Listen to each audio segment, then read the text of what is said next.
Y hoy pues nos encontramos muy bien acompañados, ¿verdad, Alfredo? De nuestra queridísima hermana que nos va a acompañar en este día, en este caminar, precisamente en este tema que tenemos para hoy, la hermana Rosemary. Bienvenida, hermana. Muchísimas gracias, buenas noches y un saludo para todos los de esta comunidad y de esta diócesis de Penonomé.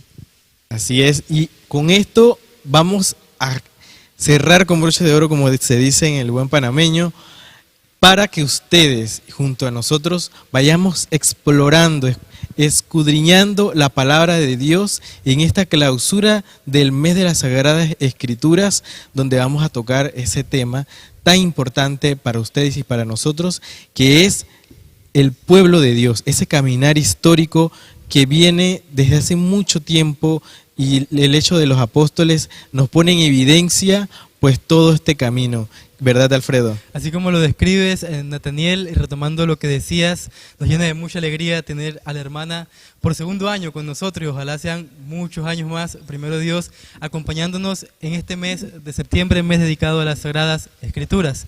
Y bajo el tema que mencionaba Nathaniel, ese caminar histórico del pueblo de Dios, que como todo en la vida y todo en este mundo, tiene un inicio, tiene una raíz, que es hasta el sol de hoy lo que conocemos como esa iglesia, pero esa iglesia en algún momento fue algo que inició y es lo que vamos a descubrir en este conversatorio, Nathaniel. Así es, y es que hablábamos de raíces precisamente, lo decías, Alfredo, y es que nuestra iglesia no nació ayer.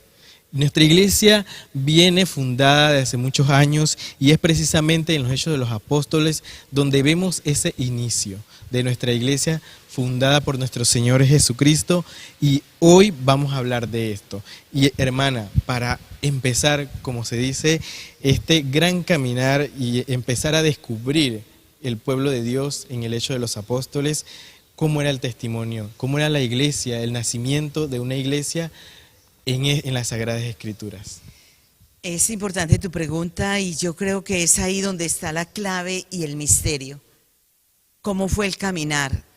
El caminar de la iglesia que nosotros debemos de conocer ahora que estamos en este sínodo de la sinodalidad. Es necesario hacer un estudio y hacer memoria de la eclesiología. Estamos hablando de 20 siglos atrás. Es decir, cuando nacieron aquellas pequeñas comunidades cristianas. Primero que todo, para ellos poder hacer historia, eran apasionados por un Jesús que se entró en sus vidas y que ellos experimentaban que cambió sus vidas. Ellos van a llamar ese proceso de resurrección, de vida, de encuentro, cuando ellos sienten verdaderamente cómo el resucitado logra ser de ellos grupo, y de grupo pasan a comunidad, y de comunidad se sienten hermanos. Esa era la primera clave de la fraternidad de ellos. Estas mismas comunidades que fueron haciendo historia, que se fueron encontrando, eran comunidades amantes de esa palabra, porque ellos se estaban enamorando a medida que estaban en las enseñanzas de los apóstoles y se enamoraron de la palabra.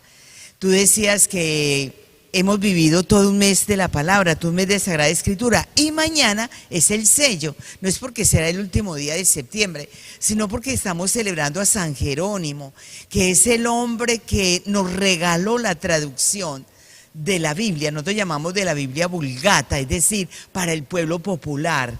Allá dicen el vulgo, es decir, para el pueblo popular.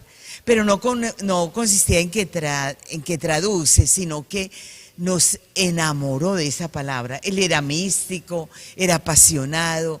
Él se dedicó 35 años allí en la cueva, en Belén, traduciendo del griego al lenguaje popular. Y esto es lo que nos ha llegado a nosotros.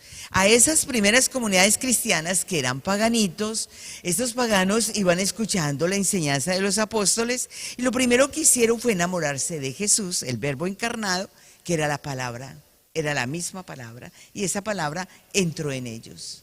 Interesante, hermana, y usted lo decía, los apóstoles fueron esa primera comunidad, pero yo me imagino, hermana, que para ellos no fue muy fácil, precisamente porque las comunidades o lugares donde ellos evangelizaban ya venían con prácticas, y usted lo decía, el paganismo era muy fuerte en estas comunidades. ¿Cómo llegan estos apóstoles a cambiarles la vida a estas comunidades? El anuncio, que es el querigma que llamamos nosotros, el anuncio lo hacían muy claro. El anuncio, el querigma era Jesucristo. Les estaban presentando a aquel hombre judío que lo llaman el Galileo, el Nazareno, sus hechos, sus palabras y el acontecimiento. ¿Cuál era el acontecimiento? Cómo él entregó su vida, su pasión, su muerte en la cruz y su resurrección.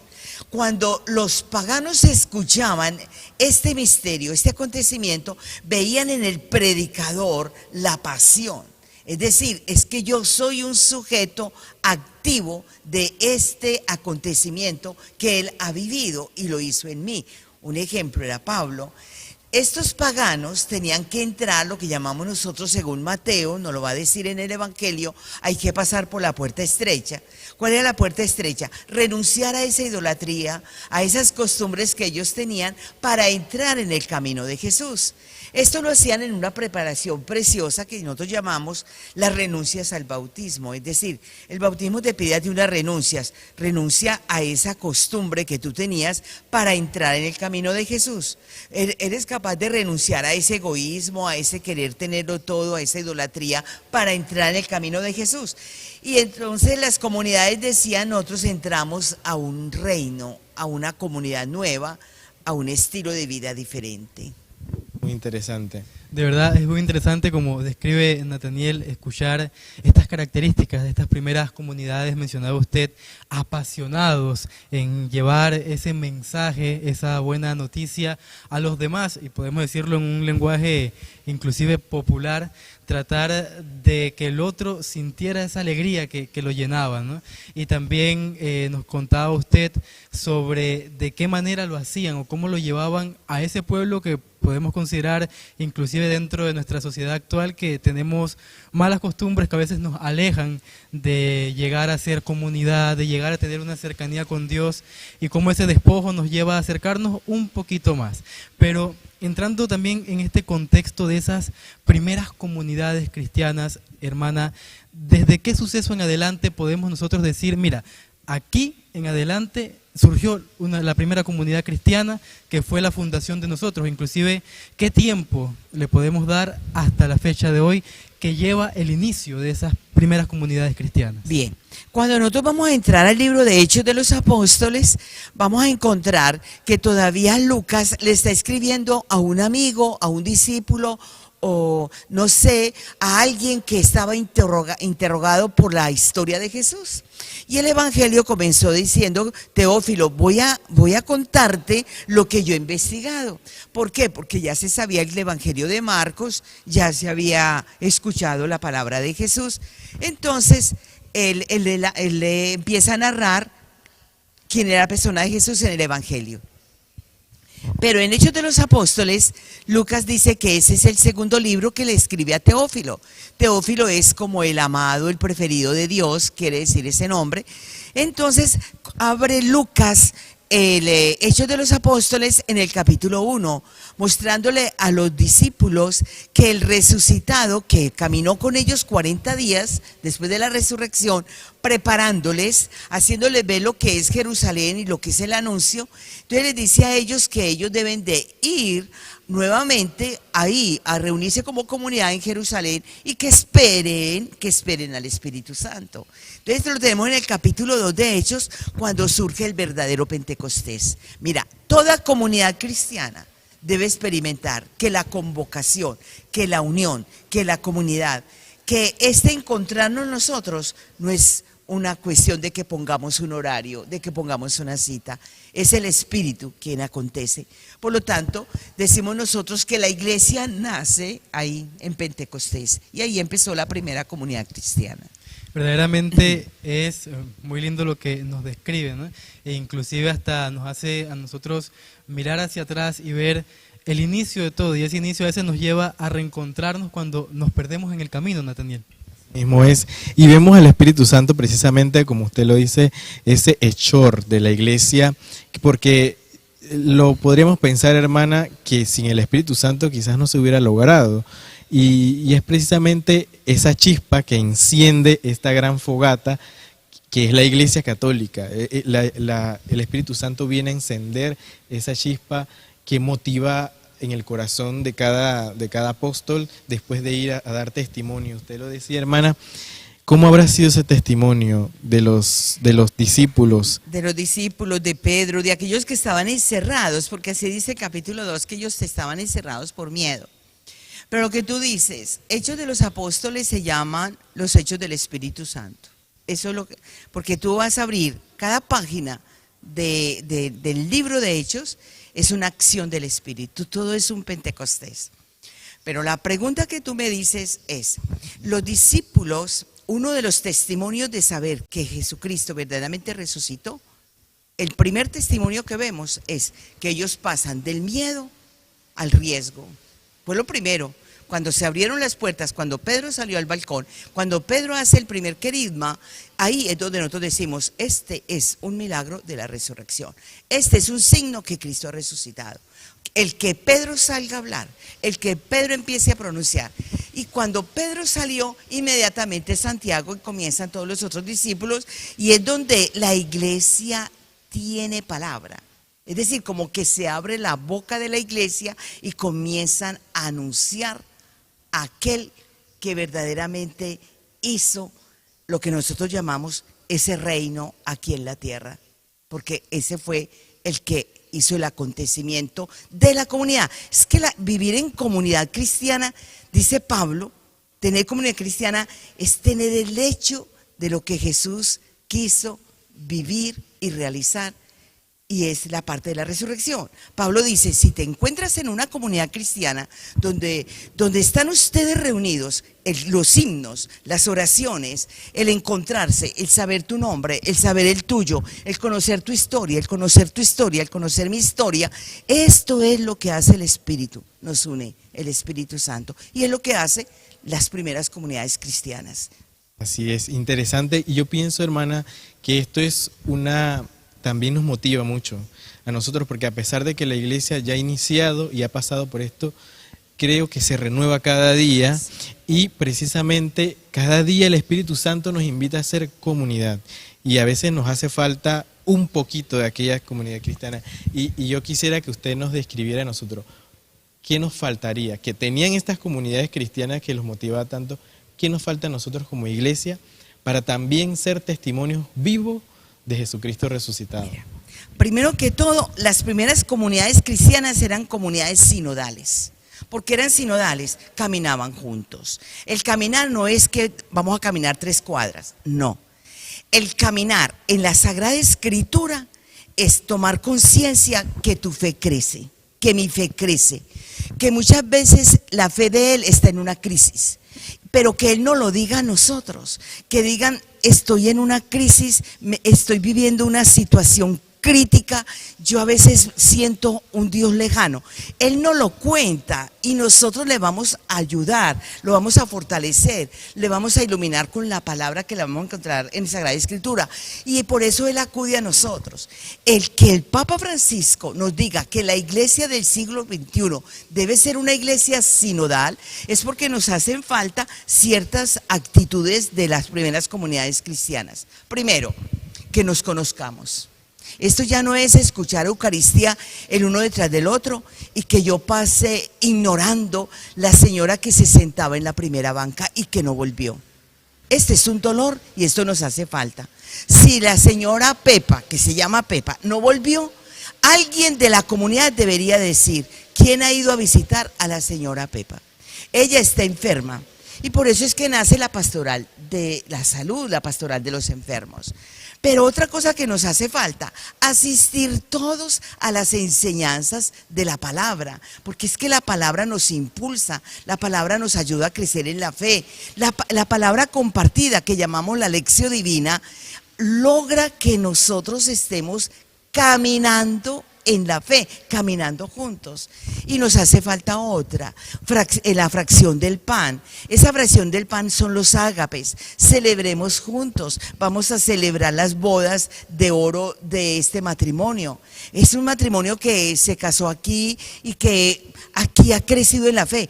por favor, estamos invitados, vengamos a la fracción del pan, vengamos a la Eucaristía, cantémosle a ellos, porque la fidelidad de ellos es la fidelidad de Dios. Vamos a celebrar tu cumpleaños, es que celebrar la vida. Mira, son todos los acontecimientos, y ellos decían que ellos vivían, celebraban, y la gente, la misma gente de afuera, con solo verlos vivir, decían, mirad cómo se aman. La gente de afuera necesita comunidad, necesita que se les escuche, necesita que ellos tengan nombre, que tengan presencia. Y eso es lo que hacen las comunidades cristianas. Muy interesante. Y esto a nosotros nos viene a juzgar mucho, ¿no? La iglesia de hoy a veces muy encerrada en cuatro paredes y no sale afuera, precisamente. Hemos fallado en eso porque yo vine a la misa de 10 y me fui, pero lo importante es encontrarse en un grupo, en una comunidad. ¿Qué estamos haciendo ahora? Ojalá los catequistas logren conocerse, hacer lección divina juntos, encontrarse y formar no grupos, sino comunidad. Ojalá los delegados de la palabra logren conocerse, encontrarse una vez al mes, hacer juntos un retiro, hacer un ágape, celebrar juntos. ¿Qué otra cosa? Los sacerdotes. Ojalá los sacerdotes hagan experiencia de vida común, celebren juntos, hagan lección divina juntos y tengan una Eucaristía entre ellos, que compartan la humildad entre ellos. Los jóvenes hagan grupo, hagan comunidad, hagan fracción del pan, hagan lección divina. Y eso creo que, hermana, nace en que muchas veces puede que malinterpretemos la palabra comunidad o inclusive la confundamos o le demos el significado de estar en un lugar y ocupar el mismo espacio, que no es hacer comunidad. Comunidad es estar unidos por algo en común, y si analizamos bien ese unidos nos lleva a pensar sobre la palabra unidad, y la unidad es trabajar juntos, apoyarnos, agarrar las fortalezas del otro para poder entonces enriquecer las debilidades del que está al lado. Y creo que eso es lo que de repente nos muestran esas primeras comunidades, que si bien, y aquí quiero pasar a otra pregunta que me nació mientras usted nos explicaba lo anterior, si bien estas comunidades tenían virtudes a destacar, también mencionábamos situaciones que de repente tenían que despojarse para seguir a Jesús, que es propio de aquel que emprende un camino hacia el crucificado. A mí me vino a la mente también pensar o analizar qué barreras tuvieron ellos en esa misión que si no me equivoco, Hechos de los Apóstoles se dirige a esa iglesia para darles esa misión de llevar un mensaje, pero ¿qué barreras presentaron ellos en sus inicios? Sí, ellos tenían fallos. Primero que todo, Pablo nos lo va a decir. Si yo me leo las comunidades cristianas de Pablo, las comunidades de Corinto, las comunidades de Éfeso, la comunidad de Gálatas, Pablo les hace correcciones. Eso es muy fuerte, porque es preciso que donde haya alguien que quiera dominar, la comunidad se nos va a dividir. Eso es lo que Pablo les va a decir. Eso no es así. Aquí todos hemos sido elegidos, todos somos llenos de carismas y de dones, todos vamos a participar. Aquí nadie puede acaparar. Lo primero que dice, porque en las comunidades alguien quería sobresalir, y Pablo dice que no, que teníamos que seguir el mismo camino de Jesús, que es el de la humildad, el de la pequeñez. Había otras cosas, y era que mucha gente quería era aparentar, decir que tiene, que porque tiene dinero, que porque es el patrón, entonces ese quería, como quien dice, póngame a mí de presidente en esa comunidad. Pablo dice, no, eso tampoco es así. Por eso es que Pablo dice que nosotros necesitamos, si es que usted quiere colaborar, quiere ayudar, ayude desde el don, desde el carisma, desde la gracia, no desde su inteligencia, es decir, ayuda. Por eso las comunidades cristianas, cuando pasaban por crisis, que eran las envidias, que eran los celos, que era la prepotencia, que era la dominación, que era querer manipular, esos eran los pecados que tenían las comunidades cristianas, y por eso había correcciones. Hoy, entre nosotros, muchas veces el problema de que no quiero trabajar en equipo, el que no quiero, yo puedo colaborar, pero yo, no quiere entrar en un grupo. Eso es bien difícil, y más en este siglo XXI cuando somos tan individualistas. Por eso el evangelio debe ser siempre una memoria. Mira, estas crisis las tuvieron también los discípulos. En esta semana leíamos en el evangelio que cuando Jesús dijo, vea, yo voy para Jerusalén con seguridad que me van a matar, inmediatamente se dieron la cara el uno al otro. Pedro, Juan y Santiago, ¿quién quiere ser el mayor? ¿Quién lo va a reemplazar? Sabiendo que estaban con el maestro, y Jesús dice, ¿de qué están hablando ustedes? Pero, ¿qué es eso? Es decir, no me he muerto y ya ustedes están peleando por el puesto. Lo mismo pasa hoy en la iglesia, peleando por puestos. Y esto no es así.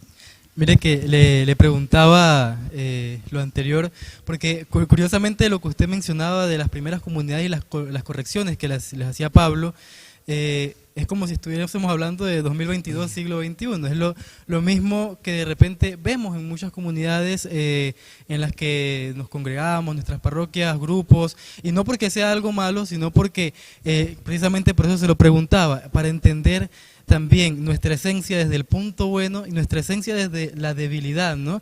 Yo soy de los que piensa que todo tiene una esencia y se mantiene a través del tiempo. Si vemos una cámara, su esencia siempre ha sido grabar. Los modelos han cambiado, de repente son más sofisticadas, más pequeñas, más portátiles, pero su esencia es grabar. Y así las comunidades también tienen una esencia que no deben perder. Lo que vamos a hacer es que el Papa Francisco quiere que volvamos a esa eclesiología de las primeras comunidades cristianas. Reconocer que somos humanos, y al ser humanos surgen estos problemas, estas dificultades, no nos entendemos. Ellos muchas veces no comprendieron a Pablo. Pedro y Pablo tuvieron su discusión, tuvieron sus peleas, pero se reconciliaban. Y esto es lo que nosotros tenemos que hacer memoria. ¿Por qué? Porque es que somos humanos. En nosotros surge el orgullo, surge el grito, surge la dominación. Pero para eso estamos, para trabajar constantemente. Ese es el trabajo de la santidad. Es decir, ayer me equivoqué, hoy voy a tratar de no equivocarme y pedirle la gracia. El caminar en las comunidades no es decir que yo ya llevo 20 años de ser catequista y por eso yo tengo que ser la que predomina, la que manda, la que coordina. No. El mero hecho de decir que yo estoy trabajando en esta comunidad cristiana me lleva a ponerme de rodillas y pedir perdón al Señor, pedir las luces. Interesante, hermana, y precisamente a mí se me viene a la mente esto de la iglesia primitiva, ¿no? Y ha ido evolucionando según el mundo. Hermana, la iglesia actual tiene un reto muy grande ante las nuevas tecnologías. El mundo ha cambiado mucho. ¿Qué podríamos sacar de ventaja de las tecnologías o qué desventajas existirían para nosotros impulsar una iglesia sinodal, como quiere el Papa Francisco? Primero que todo, yo les felicito a ustedes como jóvenes. Yo decía antes conversando, qué bueno que esto quedó de la JMJ. De verdad que les quedó una misión, porque esto es misión y lo están haciendo muy bien. Y tenemos un reto, y este reto viene del Vaticano. Tenemos que entrar a todos los rincones. Si a Pablo le hubiese tocado estos medios, estas redes, yo diría que Pablo habría entrado y era capaz de hacer mover las piedras. ¿Por qué? Porque Pablo dice que en las partes, en las colinas, en las montañas, ahí en las riberas de los ríos, la gente hoy tiene el mismo celular, le llega el medio y le llega la buena noticia. Utilicemos, aprendamos a utilizarlos y logremos de que desde aquí somos misioneros. Hermana, vamos a compartir una cita bíblica que usted nos ha traído hoy y que nos va a venir a reflexionar, a que nosotros como iglesia también pongamos sobre la mesa qué es lo que nosotros tenemos que hacer para ser una iglesia participativa, una iglesia en comunión, una iglesia también que vaya al encuentro de los demás. Perfecto. Es muy bonito leer Hechos 2. En Hechos 2:42, lo va a leer Andrés, que lo va a leer despacio. Es un solo versículo, pero de ahí vamos a mirar cómo vivían estas primeras comunidades cristianas. Sí, así como dice hermana, Hechos 2:42 nos dice lo siguiente: se mantenían constantes en la enseñanza de los apóstoles, en la comunión, en la fracción del pan y en las oraciones.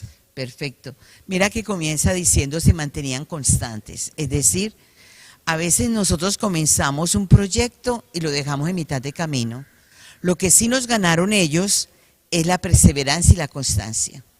¿La constancia en qué? En las catequesis, en la formación que transmitían los mismos apóstoles. Gracias a este saber, a esta sabiduría, la iglesia tiene cimientos y el primer cimiento es la palabra. Para yo poder creer en Jesucristo, yo tenía que saber si sí era Él. ¿Cómo voy a defender que ese era el anunciado? ¿Cómo voy a defender que ese era la promesa hecha a Abraham? ¿Cómo voy a defender que ese era lo que los profetas anunciaban? Y por eso ellos eran constantes en esas enseñanzas. Figúrese que el día del Señor, que era el domingo, todo el domingo era esto lo que ellos hacían. Primero recibían la formación, las catequesis, porque tenían que mirar si Jesús se veía desde el Antiguo Testamento. Entonces lo veían en el Pentateuco, que tiene 5 libros, es decir, buscando en Génesis, buscando verdaderamente si esos 5 libros sí anunciaban a Jesús, si era el Jesús el verdadero. Y luego lo veían en los profetas. Por lo tanto, era constante las enseñanzas. Venían todos los domingos a escuchar. Y luego decían que mantenían en las enseñanzas y luego ¿en qué?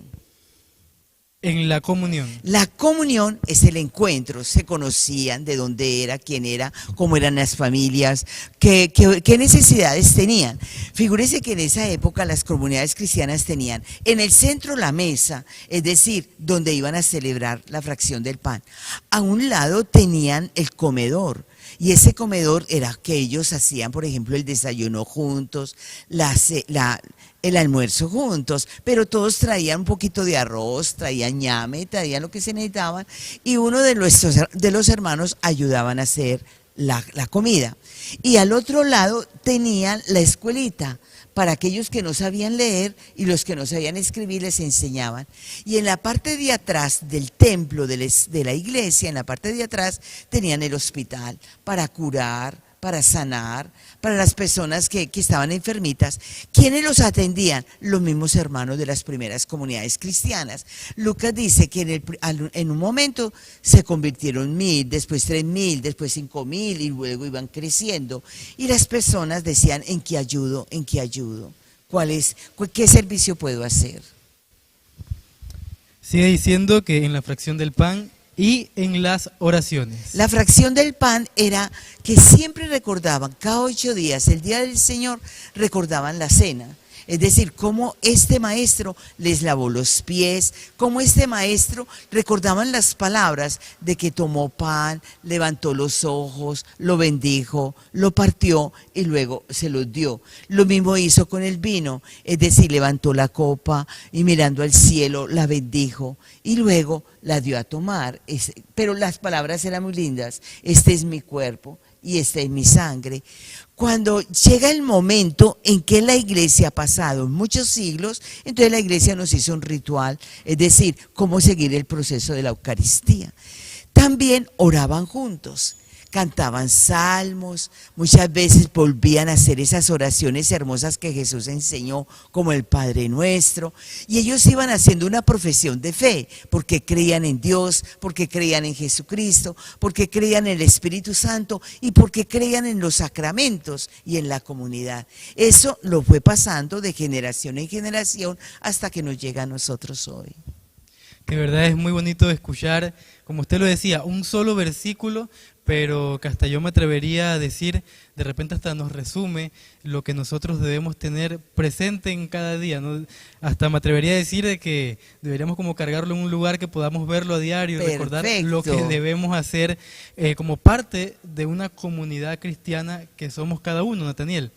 Perfecto, es que si ese versículo, que lo vas a volver a leer, antes de que Nathaniel nos diga, lo colocamos en una tablilla, mira, todo cristiano diría, yo pertenezco a la comunidad, conozco a mis hermanos, ellos me conocen a mí, ¿verdad? Yo estoy en esta fracción del pan, yo estoy en formación, porque muchas veces, mira, el padre me decía, Rosemary, hemos hecho toda la invitación a vida y por haber para que vengan a la formación, para mirar los que son las primeras comunidades. Yo decía, esto ahora es así, convocar para ver si la gente sale de las cuevas, sale de sus casas y nos podamos encontrar. Precisamente, hermana, cuando usted nos comentaba todo esto, yo me iba imaginando las primeras comunidades cristianas haciendo todo esto en comunión. Y cuando estuvo el tema de la pandemia, se oyó mucho hablar de que la familia era esa iglesia doméstica. Interesante, ahora que usted dice que pudiéramos poner eso en la tablilla, ¿cómo relacionamos esto incluso en el ambiente familiar?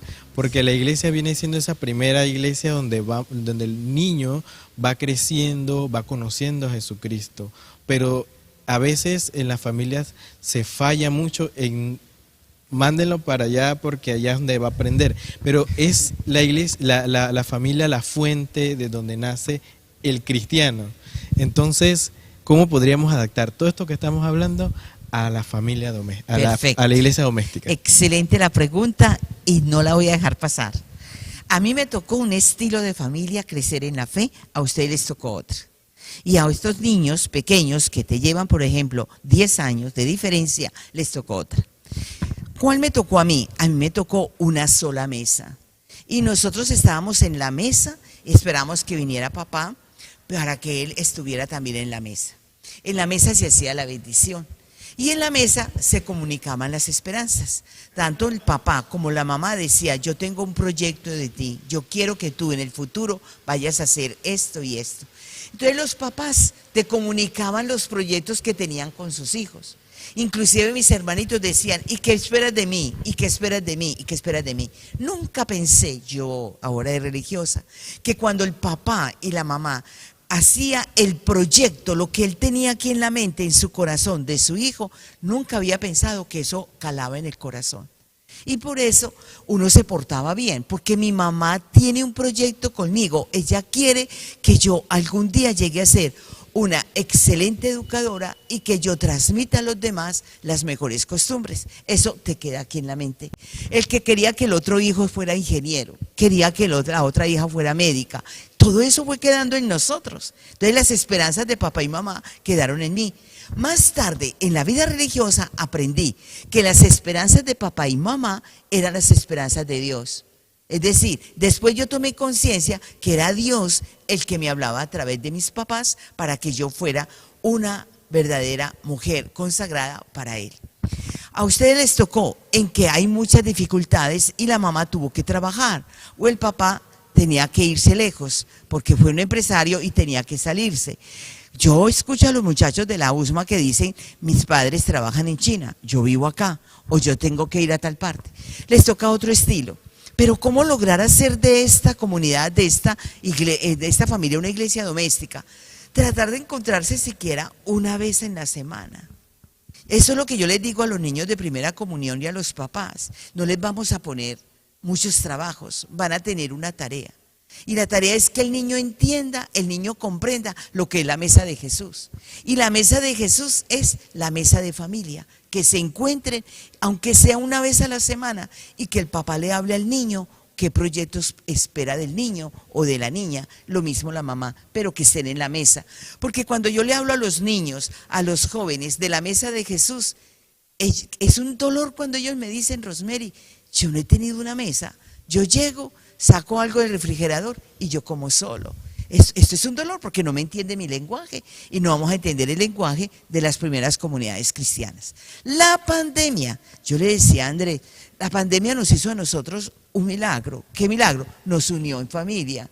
Vivimos en familia 1 mes, 2 meses, nos mirábamos el rostro. La mamá se dio cuenta que ese adolescente había crecido mucho, que la niña era una niña ya grandota. Es decir, la pandemia hizo que entráramos en familia y que viéramos cómo pensábamos y cómo dialogábamos.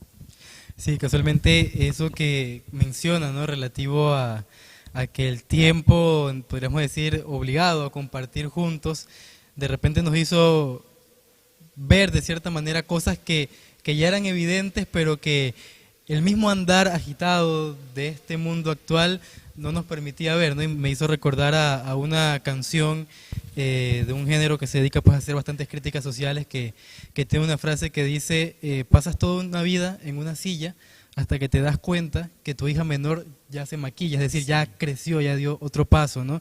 Y cuando de repente reaccionas, hasta puedes llegar a pensar de manera cómica pero real, y esta es mi familia, ¿quién es esta persona que salió del cuarto? Entonces nos lleva a analizar eso de las primeras comunidades cristianas. Inclusive cada día pareciera que las familias, en vez de ser el tipo de familia que se reúne en esa mesa, que vivencia esa fracción del pan, es el tipo de familia de, no, en mi casa no se abraza. No, en mi casa yo llegué a mi cuarto y creo que mi mamá llegó porque cerraron la puerta. Sí, así es. Totalmente alejada, ¿no?, de este convivir fraterno que nace del hogar, mencionaba Nathaniel. Comienza en la familia. Así es. Hermana, volviendo un poquito a la parte de la iglesia y que el trabajo precisamente no ha acabado. Yo me imagino, ¿no?, que cada uno de los que nos están escuchando, también en las comunidades a las que les mandamos muchos saludos, son también estos apóstoles, constructores de una iglesia que tiene una base cimentada en Jesucristo y en su palabra, como usted nos los comentaba, pero también cómo podríamos hablarle a ese constructor, a ese delegado de la palabra, a ese catequista, a ese presidente de la comisión religiosa que tiene la ardua tarea de cada día levantarse y decir: yo soy del equipo de Jesús, yo soy parte de ese también apóstoles que están construyendo sobre el cimiento. ¿Cómo podríamos llegar y qué palabras podríamos tener para ellos? Cuando yo le doy a los seminaristas las comunidades paulinas, yo digo que nunca se debe acabar las capillas, jamás. No se debe acabar las capillas. Que los delegados de la palabra hacen la misión más hermosa, y me gustaría darle a los delegados de la palabra las comunidades paulinas, porque ellos se van a sentir ahí. Yo estoy ahí. Porque las pequeñas comunidades son 2 casas, 3 casas que se reúnen para celebrar la fe. Esas son las comunidades cristianas. Entonces se pueden reunir. A veces el delegado de la palabra me dice: en mi comunidad yo tengo más o menos unas 60 personas o unas 30 personas. Pero así eran las comunidades paulinas. Las comunidades paulinas eran las casas vecinas que se reunían en la casa de Lidia. Se podían vivir en la casa del otro, de esta otra persona. Es decir, Pablo decía: abre tu casa y ahí nos vamos a reunir. Así eran las comunidades. Después fue que nació en el pueblo la iglesia principal. Pero yo nunca estoy de acuerdo que se acaben las capillas. Siempre debe darse una capilla para que se reúnan siquiera 2 personas o 5 personas para orar juntas ahí, ya que no pueden bajar a la parte central. ¿Por qué? Porque hay una ancianita que ya no va a bajar. La ancianita ya necesita un encuentro. Mira, yo necesito una Eucaristía, yo necesito que me expliquen la palabra hoy. ¿De acuerdo? Ella camina hasta llegar a la capilla, y eso es lo que queremos. Así es. Y pienso que esa es la misión que tenemos que llevar a cada uno de los hogares y iglesias que tenemos aquí. Dejarnos impulsar un poco por el Espíritu Santo. A veces nos quedamos mucho en el tecnicismo y qué hago, y tenemos que dejarnos que el Espíritu Santo también nos mueva hacia lo que Jesús quiere en nuestras vidas y en la vida de nuestras comunidades. Inclusive mencionaba Nathaniel detrás de cámaras esa frase que, bueno, resuena bastante, pero siento que nos cuesta llevarla, que es esa iglesia en salida, ¿no? Mencionaba usted de repente una anciana que ya no puede congregarse, pero qué lindo sería que de repente, como esas primeras comunidades cristianas, un joven o cualquiera de la comunidad que tenga un poco más de vitalidad llegue donde esa abuelita le diga: mira, este es el evangelio de hoy. Perfecto. Vamos a conversarlo, a compartirlo, que es lo que hacían estas comunidades, como usted dice, en la sencillez de un hogar, de una casa, con una minoría de personas, no con una cantidad, de repente un templo parroquial gigante que nos imaginamos. Yo no puedo hacer la diferencia, y las primeras comunidades nos dicen que sí. Es encontrarse los vecinos, saber que yo me puedo encontrar o me puedo encontrar con familia, porque aquí acostumbramos en América Latina que allí vive el abuelo, allí vive un hijo, allí vive un hermano mío. Es encontrarnos entre nosotros y orar juntos, cantar salmos y leer el evangelio, el texto, seguir creciendo en la fe de los abuelos, esa fe que recibimos nosotros. A mí me parece que cuando decías de estas comunidades, hacer memoria de las comunidades, es esto lo que vamos a trabajar hasta el próximo año, y está surgiendo que necesitamos renovarnos en eclesiología. en iglesias cristianas. Me encantó que ustedes me hayan invitado aquí a este encuentro. Un honor, No nos hermana. olvidemos de mañana, que es el día de San Jerónimo. Yo les pido mucha oración a todos los que tenemos grupos bíblicos, a los que tenemos escuelas bíblicas. Oren por nosotros. Necesitamos la fuerza del Espíritu Santo y que el Espíritu Santo siga dándonos la luz. Primero, para comprender palabra, para enamorarnos de la palabra y para anunciar la palabra de Dios. Así es, hermana, muchas gracias. Muchas gracias en mucho nombre de gusto. toda la diócesis de Penonomé, que esta es su tierra también. Muchísimas gracias. Bienvenida a todos. siempre. Soy la hermana Rosemary Castañeda, dominica de la presentación. Hermana, ¿algún contacto que usted quiera dar? ¿A dónde se podría Pueden encontrar entrar a usted? en el mismo canal de YouTube, Rosemary OP, y ahí encuentran las enseñanzas. Excelente, hermana. Muchas gracias nuevamente por este compartir y gracias a ustedes también que siempre nos sintonizan y siempre están pendientes de cada una de las formaciones y el caminar también de nuestra iglesia, también de manera virtual, y que les lleva a ustedes con mucho cariño estos programas.